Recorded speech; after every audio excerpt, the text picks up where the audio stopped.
everybody, I'm here at my lot, my garden, and today's episode we will be transplanting sile. So this time hindi muna natin siya ilalagay. We're trying, marami pa actually akong sili doon sa bahay namin kasi doon ako nagpapatubo.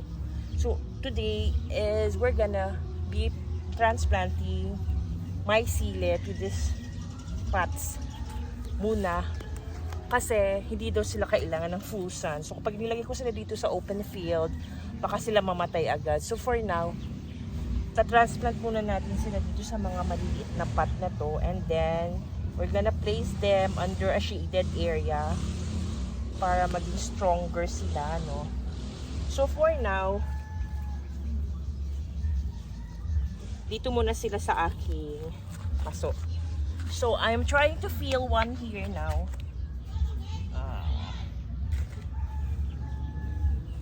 So maulan lately guys, kaya medyo basa yung lupa natin. So I don't think we need to water our plants anymore. So okay na tong ating soil, super basa na siya. So I'm getting the soil from this garden bed kasi after nito pinapatay ko din kasi siya kasi after nito tataniman ko naman siya ng radish. So here we go. So here's one. Tingnan nyo, masyadong basa yung loob. So ititier ko na lang yung lalagyan niya. Ayan. Ayan. And then we're gonna fill it again with soil here. Merong yung gumagapang na parang caterpillar ba yan? Masyadong basa, no? Baka mag-rot kasi. Awa naman. Hindi naman siguro. So wala pa kasi yung tanim dito sa kabila. Kaya okay lang, daganan ko muna pa ako. so these are labuyo na sile. Actually guys, ginawa namin nung tinanim namin itong labuyo na to, it actually comes from the seeds lang siya actually. So hindi siya binili online. So pwede pala yun yung binibili natin yung labuyo from the market, yung sili nun, yung seeds nun. Patutuyuin mo lang siya mga up to 3 days, or pwede mo din siyang i-germinate diretso sa tissue. And you can have this one, like this one here, oh. See, punong-puno na siya ng soil. Ayan. Okay, next one, the second one now.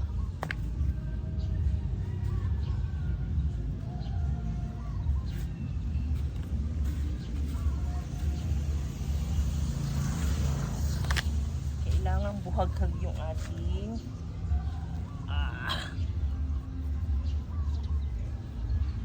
okay, I'm gonna tear again this itong maganda guys kung yung ginagamit yung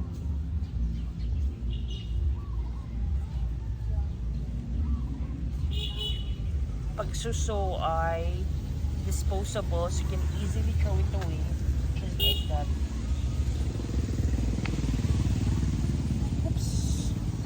Oo. Ilang. So, nag-break down siya guys from the casing.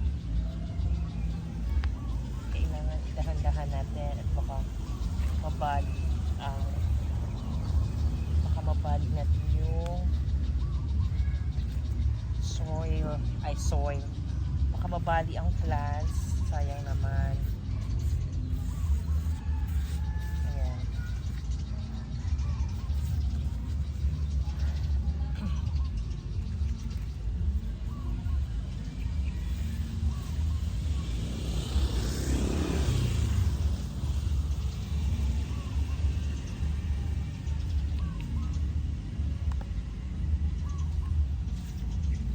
Ayan. Here's our second one. Excuse me. Okay, moving on to our third one here.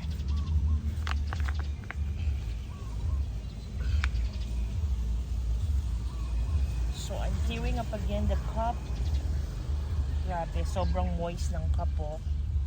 Sobrang basa ng mga halaman inside. So, careful tayo. Baka mag-break. Tsaka maputol ang okay. I'm filling it up with soil now.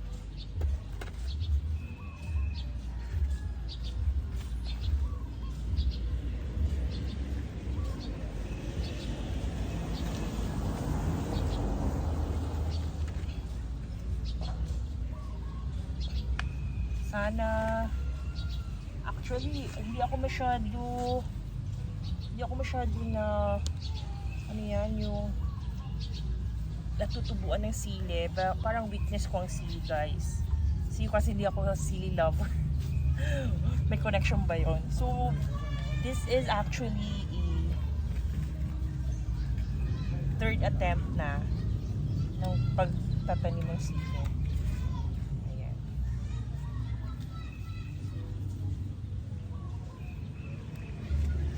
So, tinanim ko na sila, transplant na natin, guys, kasi meron na siyang like ano yan, meron na siya kasing 6 leaves. So, mukha naman kasi siyang healthy. Yan.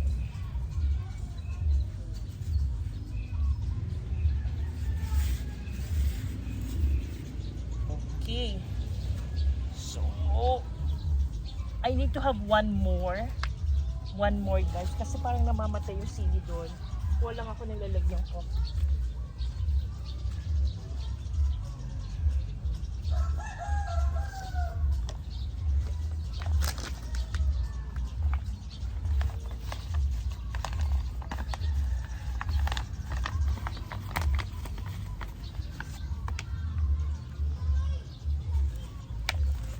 Alright, so ito yung ginagamit kong pot. Madami siyang drainage sa ilalim. I don't know if that is correct. Natutuyuan masyado ang ating halaman.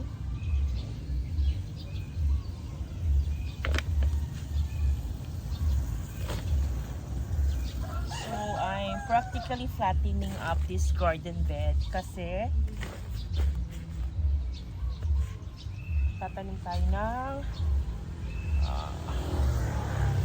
labanos or radish here.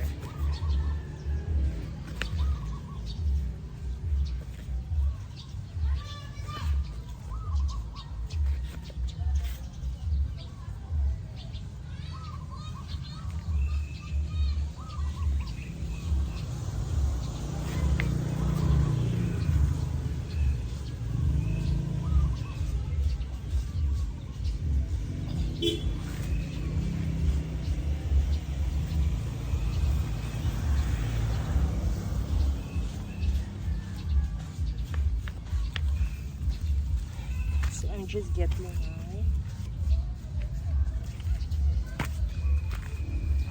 So ayan guys, oh.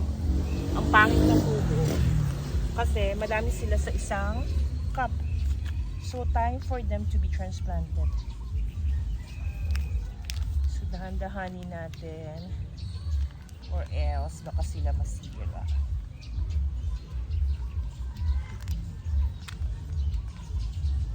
Basang-basa. Grabe. So we're gonna put all of them here. Yun are para mas maka-wiggle ng mabuti ang mga roots natin. Yan. So try it. Mabubuhay sila.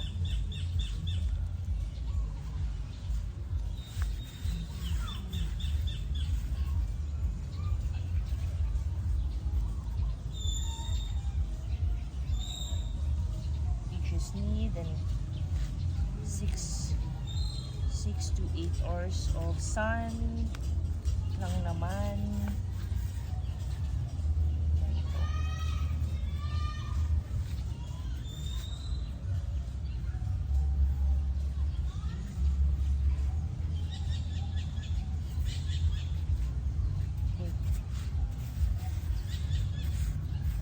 Ayan guys, so meron na tayong 4 in here. So ito mga ganitong cup, nire-recycle ko yan siya.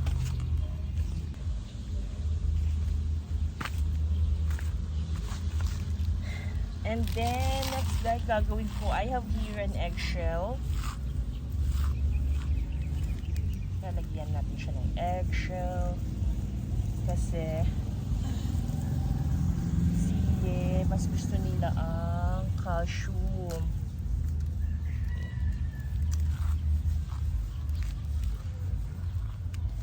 Make it as fine as possible. Just like that.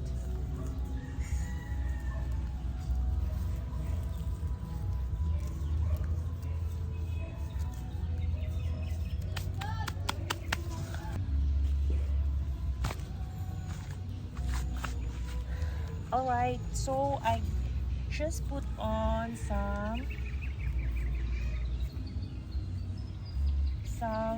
eggshell here. I-cultivate lang natin para mapunta sila sa ilalim. And in time, maghahalo na sila sa soil mo and they become a nutrient para sa ating halaman. Diba?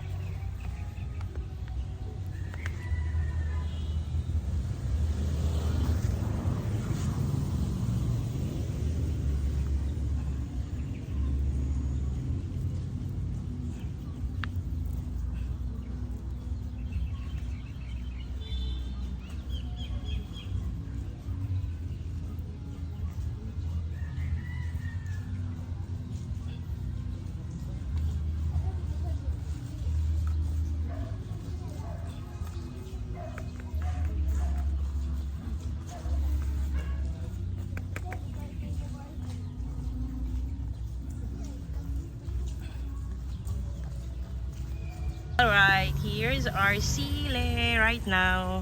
Ayan, kaka-transplant lang natin. And that's it for now guys, para sa episode na to, itong sile. And see you next time. Bye bye.